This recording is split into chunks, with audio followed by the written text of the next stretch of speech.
Hi, this is Jayhawk Scott again, and this is the third video on the upgrades of my lighting system for my 29-gallon Biocube. While I've got the hood off of the Biocube, you can kind of see how things are set up in the back here. You can better see the top off and the lines that I've got running in and out to the chiller here. This is the protein skimmer. So anyways, okay, so I've got the hood over here, and this is the way it sits right now. One of the things I forgot to mention that I've upgraded is I was down to one of the original moonlights working from Oceanic, so I took that out and I replaced it with an R2 moonlight unit, and I just put that right in the middle. That's what you're seeing. That's blue right now. It just runs all the time. I don't have it on a timer or anything like that, so I'm going to start the process of dismantling this unit, and I'm going to try and get back behind there and kind of see what makes those fans operate and see if I can't keep the fans functional while installing the new LED. So I'll start the dismantling process, and once I get the cover off and stuff, I'll come back and show you where I'm at. Okay, I've let's turn this sideways, taken the cover off, and you can just now see the original power compacts, and then there's the R2 moon unit. I'm going to take the bulbs out next and remove the reflector screen to kind of expose all of the electronics that are back behind there. So I'll do that, and then we'll be back.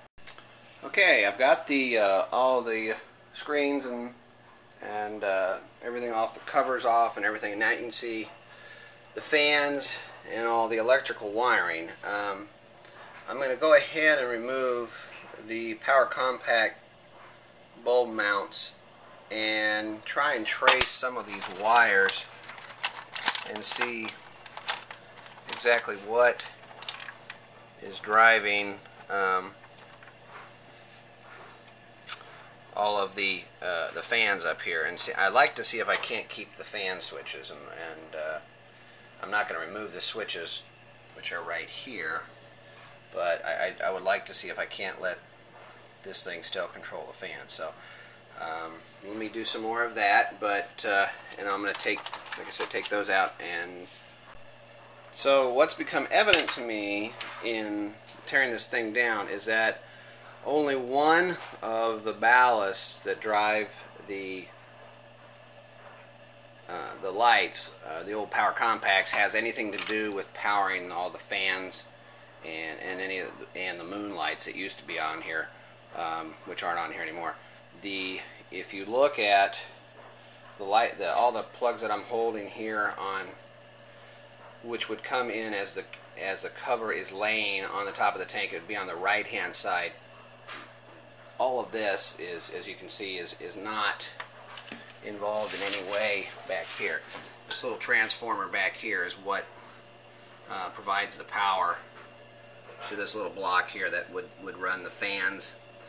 As you can see, the fan lines come off of here and up to the fan, and those empty blocks there are the old, those three of them are the old 3 moonlights that used to be on here. So so the question is if I plug in this ballast, will these fans still work? I don't know. So I'm going to try that, and we'll see what happens. Then the question comes, how much juice is that dude going to require just to run these fans? It may be a lot of overkill, and I may end up just trying to figure out a way to hardwire these fans, get a transformer, get a 12-volt transformer, and just run it like that.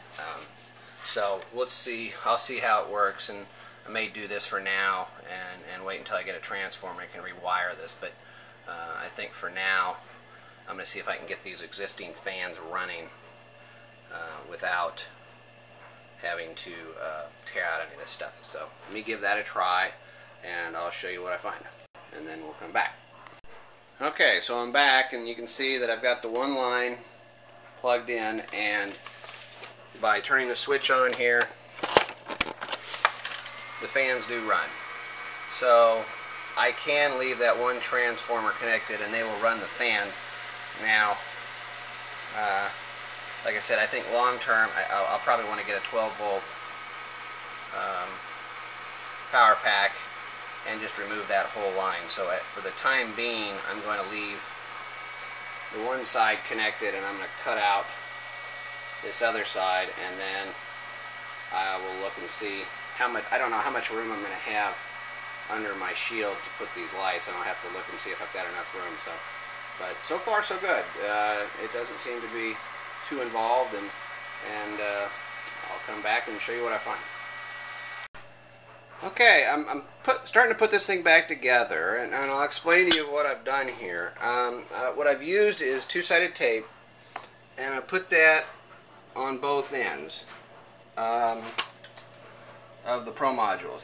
I don't know if that would actually hold it, so my thought was to take the screws that were left over when I removed the mounts for the power compacts, and put a screw down in the middle hole on each side into the reflector below, and I think that would be more than sufficient to hold it in place. So I think it's going to work pretty well. The two of them fit in there really quite nicely. Having that little R2 moon unit in the middle works out good. I point it down because if I point it actually up into the canopy, because if I point it directly down into the fish tank, it's awfully bright, and it's not. It's too bright. So that's why it's pointed upwards like that. So I'm going to go ahead and put those screws in, and then I'll start closing this thing back up, and we'll see how it works. Oh, I did unplug one of the fans. I don't think it's necessary to have both of those fans running, so I figure I'll cut the noise in half by unplugging one of the fans. So that's where I'm at right now. Okay, so this worked out really, really well. I did have to use a drill bit and make a tap hole into that reflector screen, but the screws worked out just fine. That's a good reuse of those screws, and using the two-sided tape actually works perfectly because, one, it helps to hold it on a little bit, but two, on the back side of these Pro modules is kind of a heat sink to allow the heat to get away, and so by using that two-sided tape, it picks those up off the ground a little bit, so there's a little bit of room for the air to move underneath there. Also, on the old Oceanic reflector screen, the two screws that hold that screen in place are kind of like halfway in between here, so those screw heads stick up a little bit. So by taking and using that two-sided tape, it lifted that up just enough to allow the Pro modules not to sit on those screw heads. So at this point, I think I'm about done. I'm going to go ahead and put the back screen on there and put the shield back on, and we'll see how it looks. Okay, well, I got everything installed, and this is going to be kind of my trial run here. Right now, the fan does work. I can turn the fan on with the one switch. Still makes a lot of noise, but I'll watch the temperature and see how hot that air coming out of there is and how much I really need to run that. But I do have that option. If I turn on, okay, let's do the magenta and royal blue. That's magenta, royal blue, and you can see I can turn them up. And that's all the way. That's the max that it's got there. So if I turn that one back off, I don't know how good this is going to come across on the camera, but in real life, the difference between this and the power compacts is significant. Okay, this is the 14K and the royal blues. The power compact lights that were in there was a 10K, so this should seem a little crisper, and it really does. That looks awesome, and the coverage is excellent. The 10K or the 14K and royal blue fixture is the one in the front, the closest to the front glass, where the other bulb is in the back. that's full power on that fixture, and if I take and I turn on the other one, you start to see the colors come up, and so that's full power on that one now. So that's both of them, but I really like the shimmering effect that you get with the LEDs, and especially since I've got that power head kind of pointed up. I found that if it was pointed to the side, it was just too much. So, but the colors in the tank, you can see, are much better. I really like that. That looks sharp. I don't see where I would ever need another bulb, but the one I've got works very well. So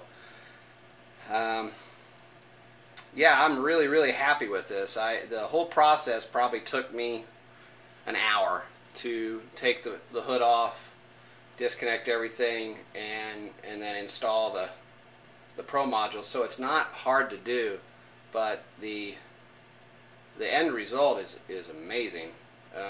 The water looks much crisper, and I love the shimmering effect. It looks like, I don't know, for anybody who's done some scuba diving and stuff like that, and when you get down and you look at the reef, you have this shimmering effect, and so this is much more lifelike than the power compacts were. So very happy with the end result here. If anybody has any questions about what I did, why I chose what I did, please just send me a message, write me a comment, note. And I hope that you found this video series informative, and hope you'll decide to rate, and if you haven't subscribed already to my channel, please subscribe to it. I'll probably try and do some more videos on this Biocube and see how it does now that we've got the power compacts out of there. But very happy with the way this looks. So like I say, please rate and subscribe, and I'll see you on my next video. Thanks.